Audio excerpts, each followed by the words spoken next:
It's Sunday, March 3, and I gotta be honest with you, I didn't train for 6 days. And I'm gonna admit that a lot of that was my own fear of swimming, and because I previously only worked out indoors, I was basically starting 3 new sports, going out and doing them, and I was exhausted, like psychologically exhausted, and I'm honestly really scared of like drowning. And I probably won't drown because there's like, 6 lifeguards on kayaks like right next to everybody, but I'm still scared, This week, I think it also helps me to document. So week 2 is a fluke, week 3, here we go.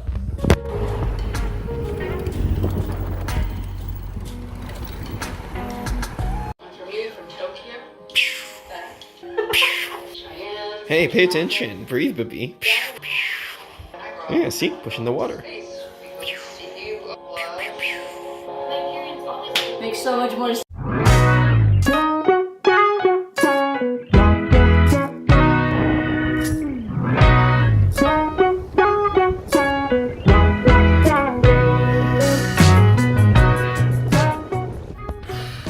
I just got back from like close to an hour of running, and before this, my first training, I was running like 1 to 3 minutes at a time. And I realized my mistake was that I was trying to sprint and not go at a comfortable running pace for me and my longevity. So I went on a run with my friend Richard today. Thank you, Richard. I already thanked you a million times, but thank you again for fucking telling me to go at a casual pace. And I was able to run for like so much longer, like 15 to 20 minutes at a time over an hour together. Just feel so much better. I am not dying. Like I'm tired. I can feel it in my knees and my like hips a little bit, but my chest isn't exploding. It was a lot easier today. So in order to go fast, you have to go slow, and that was the lesson today. So going at a more casual pace, and I'm gonna work my way up to like this whole sprint triathlon shindig. I'm feeling good. Tomorrow I'm gonna do a recovery thing. I'll talk about that tomorrow.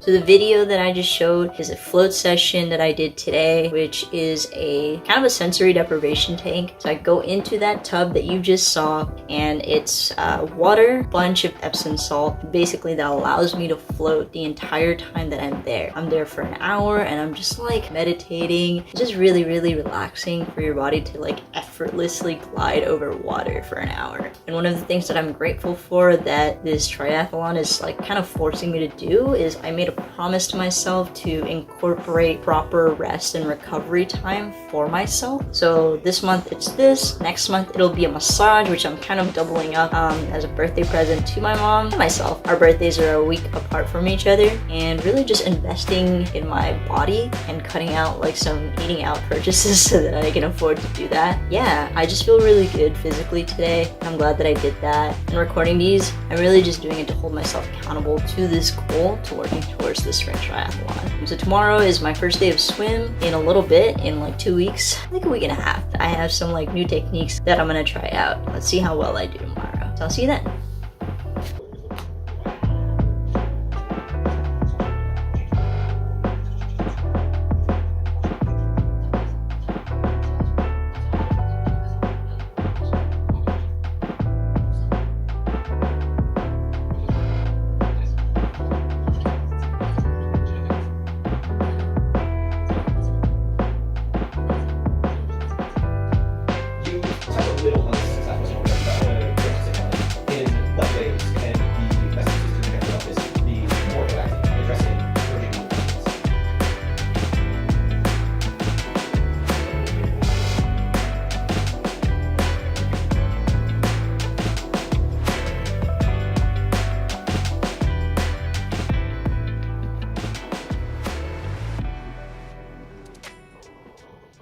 I'm watching a Jolie vlog right now. I just got my alarm notification to go swim, and I haven't swam in like almost 2 weeks, and I'm really nervous because There's a lot I need to improve on in my form, so it's just so many things I know I still have to work on, and it makes that barrier of entering the pool, going to the pool, even getting into the car to go to the pool, putting my bag together, so much more mentally challenging. But we're gonna do it. We're gonna go today, and I'm gonna get back into it, and I'm gonna implement at least one thing to improve my stroke, how I thread the water, and breathing correctly in the water. Yeah, we got this. I finally got dressed. We're ready. We're ready. I was gonna talk about my new upgrades, things that I got for training, and I just realized my beanie looks like a rug because it's inside out. I'm gonna flip that over. Still looks like a rug, but a little less so. I got something bright so that when I'm running, it can be warm, but I also know my hair is gonna be wet once I get out and I'm gonna shower at home. So, you know, trying to listen to my mom telling me not to go outside with my hair wet. I also got this new watch so that I can track my time, and when I ride my bike, I can just use this for timing the workout. That'd be cool. Those are my 2 upgrades. I'm gonna actually go for reals now.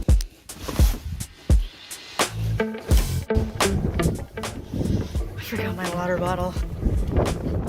This is the shitty part of having to live in a 3rd floor of an apartment building and not having an elevator. Going all the way back. Okay, let's go. Let's try this again.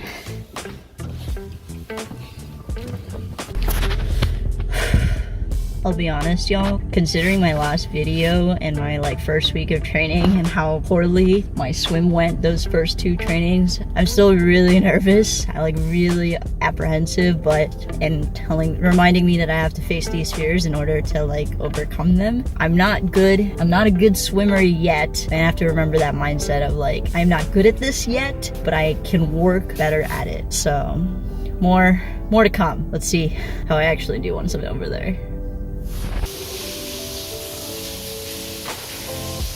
I just finished my swim out of breath, but I did 16 laps. Each length is 25, so whatever, 16 times 25, that's how many yards I swam today. I did those 16 stopping almost every single time, but I'm also just trying to improve my stroke, and if I can get to 16, that means I can focus on technique. The math is 16 times 25 is 400 yards, and I need to be able to swim 440 yards, which is a quarter mile, to do this triathlon. So I am there in terms of endurance-ish, but I feel a lot better. My head is not pounding as much as it did that first time. I'm learning how to breathe more efficiently, and I kept my head down. That was one of my early mistakes, is looking up instead of down. Down makes me more aerodynamic as a swimmer, and it makes it easier to turn sideways so I can breathe. That's the part I haven't figured out yet, is when and how to breathe.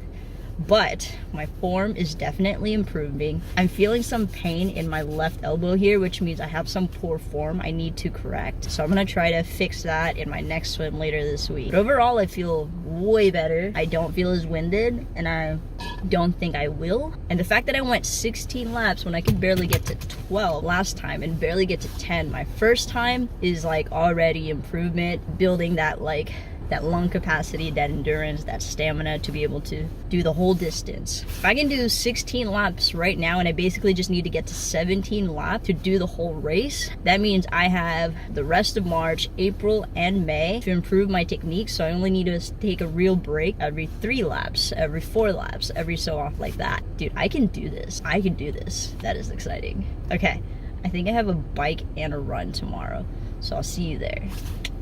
Also, I'm a little behind on my training. According to my guide, I should be able to do 500 yards of swim right now, and I just got to 400, but I think I can hit the 500 either this coming Friday when I do my next swim, or next week. I can do this. Just be patient with me, and I need to be patient with myself. I'm still getting dressed, but there's a small practice that I've done ever since I was a kid because my mom taught me to. It's just taking the time the previous day to get my clothes ready. I'm going for a bike ride today, and I knew that one of the biggest barriers is having to make decisions about clothes. So I already have them lined up. I've been putting them on. And the reason this is important is if you can think of your life in those small preparatory steps, then you can decrease the friction into everything. Like if you plan your day the night before, you have to make fewer decisions the morning of to know what your priorities are. For my professional goals and tasks, I usually do that at the end of the workday, around 4 or 5, and I think, what are the 4 priorities I can focus on tomorrow? And then I don't have to make that decision tomorrow. I look at the meetings I might have coming up, and I look at what an ideal workflow would look like. And this is what preparing like your clothes the previous day is really like. If you can do that for as many things as you can, you eliminate the amount of decisions that you have to make when you're actually executing. I don't have to think about the clothes because the clothes are already ready. So now the clothes are ready, all I have to do is put them on. And once they're on, all I need to do is get out the door. And if you can just focus on those little things, you really don't have to think of it as God, I gotta go on this length of a bike ride, on this length of a run. You just have to put the clothes on. Just wanted to share that. I'm gonna go finish getting dressed now. Dressed. Honestly, this recording is gonna help me get out the door. Now, I'm gonna go now. And I'm gonna start recording my workouts on an app on my phone. I'm going out the door now.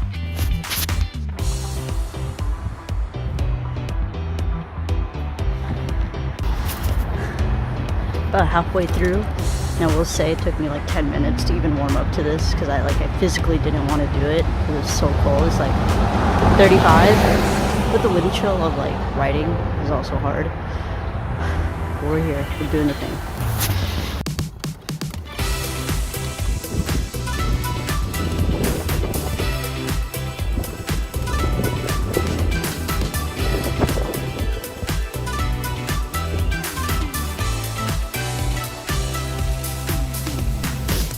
So I'm back. And the cool thing about that app, now that I recorded it, I can put it like right next to my face. Assuming that I'm framing this correctly, I am carrying a bike up the stairs. But yeah, that workout was hard. I didn't want to do it when I got there. When I got outside, I didn't want to do it. Most of the whole workout, I think I only enjoyed like 5 minutes of it. Because it's just cold and windy. If I had dressed properly, I probably would have enjoyed that bike ride a little bit more, but psychologically it was difficult as well as environmentally. And you know, that's just, that is, you're not gonna enjoy every workout. Every workout's not gonna feel good just because you got there. Like now I'm a little pumped because it's cold, but I'm also just like, ugh, it was cold. That's today. I'll see you tomorrow. Today's supposed to be my rest day, but I was like calculating based on when I'm expected to get my period in 2 days. And if I miss my swim practice in 2 days, that means I won't swim for like a week. And so I think I'm just gonna go today, rearrange my rest day for Saturday, which is when I expect my period to come. And I just hate that I have to like adjust my life for my period. It's just annoying. And yeah, I'm not gonna go. I could do the other stuff as long as I'm not feeling too shitty. I definitely can't swim on the period, so that's like so I think I'm gonna go swim today. I really don't want to. Try to quit the music. Okay, got that swim in. I was very unprepared. I felt rushed getting my shit together. Very last minute this morning, get there, but I got there. I think I was in the water for like 25 minutes exact. I got 14 laps in, which is the same as 2 days ago, but that took me over 30 minutes for sure. Not bad, endurance going up. I'm learning more about myself in the water for sure, just like how much fear I have of drowning when I'm in there and not really being able to breathe. And my biggest barrier right now is really figuring out how to not breathe through my nose when I'm under there because I keep doing that. And next time I gotta remember to pack my little clippy thing, so I'm gonna do that first thing when I get home, pack it with my goggles so I don't forget it. So yeah, I'm tired, I'm winded, but that workout felt really good. I'm improving.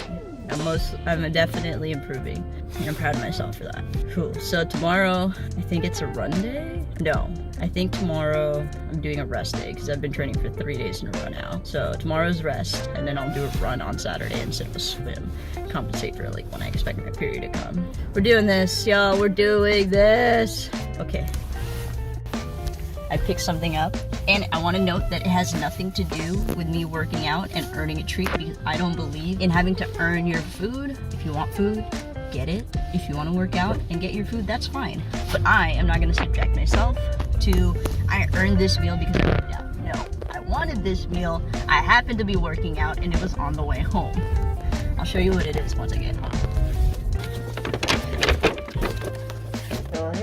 Okay, I'm showered. I'm ready to have this treat. It's a treat because it's sweet, not a treat because I just did a swim. Clarifying.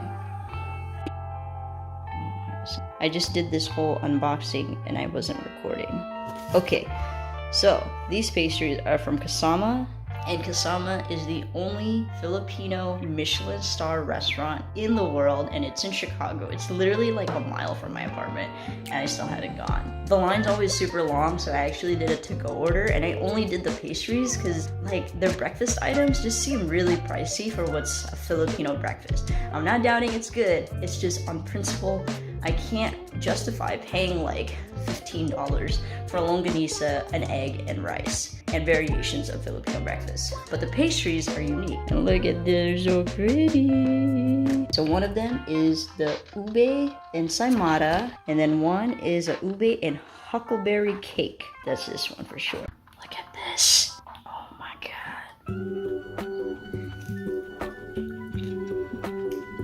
That slaps. Okay. So ube is very, very subtle. It's a purple yam, so it's kind of earthy, only a touch sweet. It's got like confectioner's sugar, and the bread's good. It's airy. It might be a little meh, like the bread, because it's been sitting out, and you know. But the ube cream is very good. I'm gonna try not to eat the whole thing and actually have that as a dessert instead of a meal after workout. I'm gonna try the other one. I love that this one has a Filipino sun. So pretty.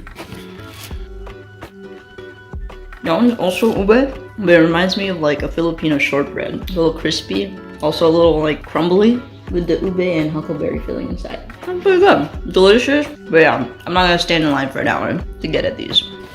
Shouts to Kasama! Isn't it wild that that's the only Filipino-owned Michelin star restaurant in the world? It's wild. Chicago has a phenomenal food scene, and I have never regretted moving here because of the food for the most part. So good. I will infinitely come back to this city with hopes of like trying out more food. I'll see you tomorrow. The last day of training for this week. I actually had to move it from yesterday because I was on my period. Well, I'm still on my period, but yesterday was day 1 of my period, and it is not fun trying to get up during that day. But today I'm feeling a lot better, so I'm gonna do a light 30-minute run, and that'll be it for the week. I'll see you in a little bit.